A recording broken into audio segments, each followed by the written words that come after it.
Hari Om.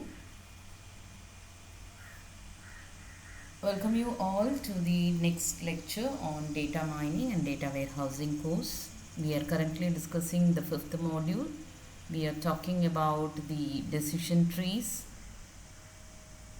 We have seen what is machine learning, what do you mean by supervised and unsupervised learning. Then we have seen classification is one of the supervised learning model. Then we discussed what is classification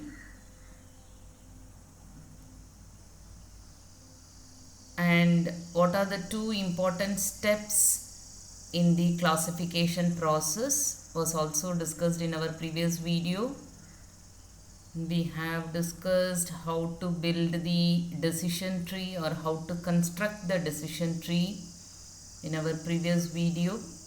By the time we have seen what is a training set and what do you mean by a test set, and if I want to implement the decision tree, these are the three different types of attributes available. We had seen some of the examples also. We discussed what is the definition of the decision tree. Examples also we had discussed. Then what do you mean by a splitting attribute in your decision tree?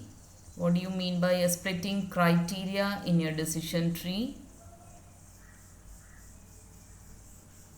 And how to construct the decision tree also we discussed. What are the different phases of constructing a decision tree? We have discussed in our previous video.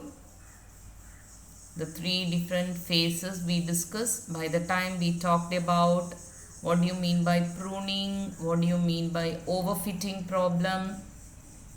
So pruning is done to overcome the overfitting problem. Then we also talked about what are the issues that are faced by the decision tree algorithms, in which the very important point we discussed is the attribute selection measure, which is used to find out the best splitting attribute and the best splitting criteria. Then how many number of splits will be there in your decision tree, what should be the tree structure, what can be the stopping criteria, and what do you mean by the training data and the pruning process. All these topics we discussed in our previous video. Now in this video we are going to talk about how to select the best splitting attribute and the best splitting criteria. So before entering into the evaluation measures, we are going to see an example of why the best splitting attribute or the best splitting criteria is to be considered. We know that decision trees are constructed by passing data down from your root node to the leaf node. All of us know that. The data will be repeatedly split or partitioned according to the splitting attribute. This is very important. According to the splitting attribute, we will split the data or partition the data so that the child nodes are more pure. What do you mean by pure here? It must be homogeneous in terms of the outcomes. So this is one of the training data, and for this training data, this is a decision tree. Now if you observe here, there are three attributes. Two of them are categorical attributes. One is a continuous attribute or a numerical attribute, and then you have a class label here, right? And for this training data, these are the three important attributes which will decide on what particular class the customer will fall in. If you observe the decision tree, the root of the decision tree has taken refund assets in attribute for decision making. Then from there, the next attribute is marital status, and from the marital status the next attribute is taxable income. So the order of splitting attribute comes like this. The first order is refund, the second one is marital status, and the third one is taxable income. We have seen in our issues faced by decision tree algorithms, one of the important issue to be considered is the ordering of the splitting attribute, right? So in which particular order the attribute must be selected. If you observe here, for this training data, the decision tree has selected refund as the first attribute for decision making.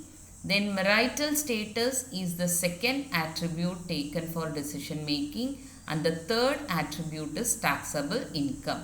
Now the question is, how do we have this particular order? Okay.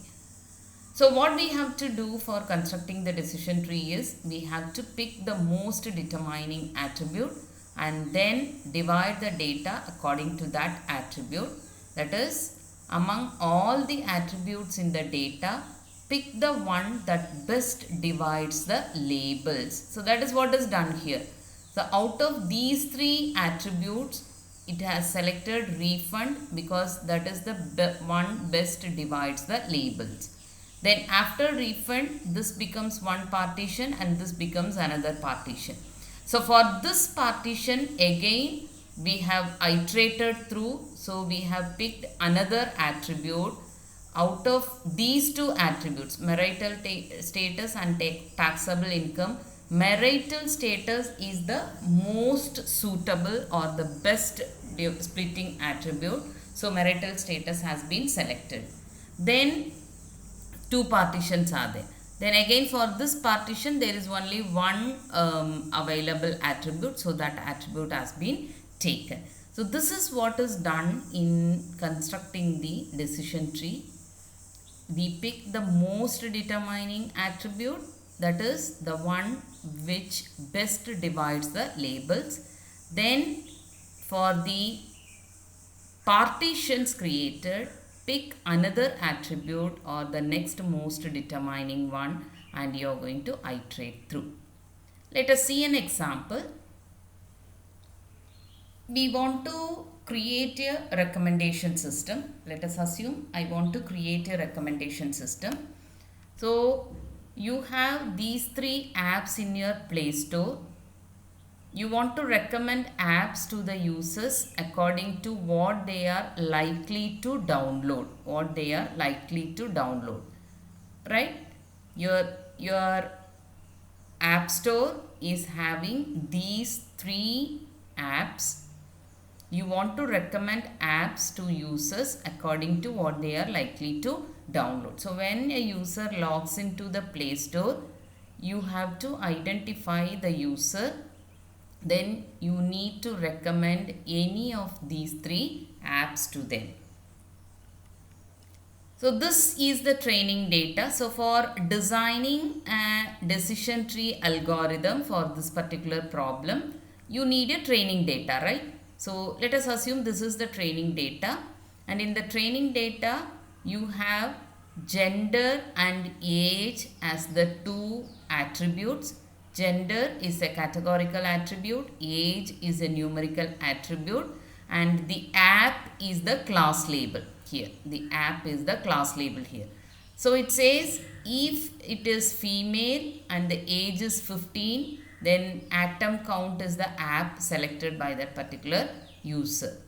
And this is the training data. That is, recommendation system design cheyanengil what we will do, we need a previous data set, right? So this is the previous data set. A previous data set li ingane namukku values kittunnathu engane, if the gender is female and age is 15, she has selected this particular app. This is previous history, right?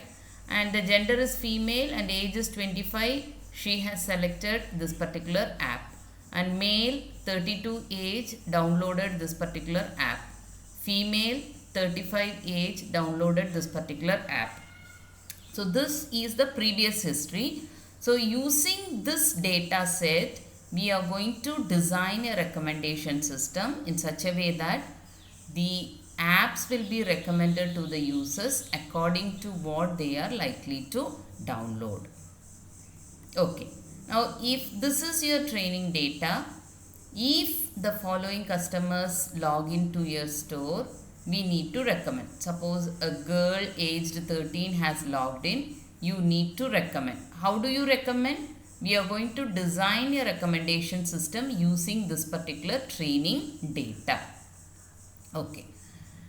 So, using the training data, we need to construct a decision tree, right? So, the recommendation system will create a decision tree, and from the decision tree, we can predict what may be the app downloaded by the user.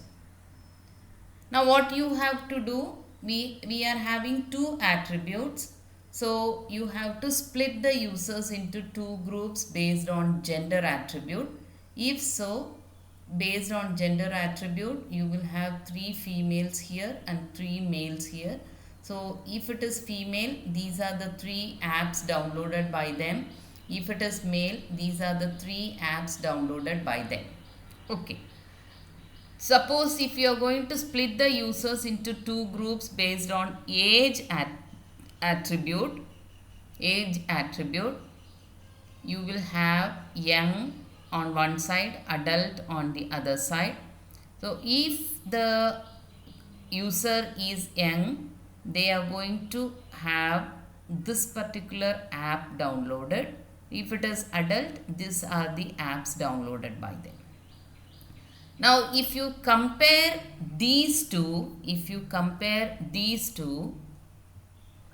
the classifier 1 and classifier 2, based on gender and based on age, this classifier will have 4 test data correct out of 6 times, because I am going to use the same data for testing the decision tree also, right? So, if you use this 4 data, right? So, 4 data from this particular table are correct using this decision tree, whereas 5 data out of this 6 will be correct using this particular decision tree. Okay. So, out of 6 values, 4 values ne correct aayittulla classification enakku kittu ivida, right? I can predict 4 values correctly using this particular classifier, whereas 5 values can be predicted correctly using this particular classifier. So, it says if the age is the attribute chosen for classification, then 5 out of 6 will be correct. Whereas if you choose gender for classification, 4 out of 6 will be correct. So, therefore, we can say this attribute is giving you the best splitting attribute. This can be considered as the best splitting attribute comparing to the gender. Okay. So, what you will do? You will decide, okay, let me first split the data using age. So, you will split it using young as one attribute, another is adult for the attribute age. Okay. Now, if you observe here, if it is based on age, and if it is young, then you have got finally the homogeneous group. All the 3 are having same date class, right? So, if it is having same class, we will stop the iteration. That is our stopping criteria. Okay. Whereas, in the case of adult, it is not yet homogeneous. So, you have to again partition it. So, when you partition it, you will have only one attribute left out, because age is already used. So, another attribute is gender. So, you categorize them with gender. So, you will have male and female. So, all the males are having this as the class label. All the females are having this as the class label. So here again I got the homogeneous, here again I got the homogeneous group. So since I got all the 3 leaf nodes as the homogeneous nodes, I stop constructing the tree. Okay. Now the question is, how did you decide age as the best classifier? And how did you decide gender as the best classifier here? So the best splitting attribute here is the age, and the best splitting attribute here is gender. Now how do we choose this best splitting attribute? So to select the best possible split, we are going to use 2 evaluation functions. One is called as information gain, the other one is called as Gini index. So the information gain will be using the value called as entropy value, and the best splitter will be determined as the attribute which is having the highest gain value. So we are going to calculate the information gain value for each attribute of the training data, and whichever attribute is having the highest gain value, that can be taken as the best splitting attribute or best splitting criteria. Or if you are using Gini index as the evaluation measure, then the best splitter will be determined as the attribute which has the smallest Gini value. So you select all the attributes and calculate the Gini measure for all these attributes, and whichever attribute is giving you the smallest Gini value, that is the best splitting attribute or the best splitting criteria. So here for the information gain, you need the maximum gain value for choosing the best splitter.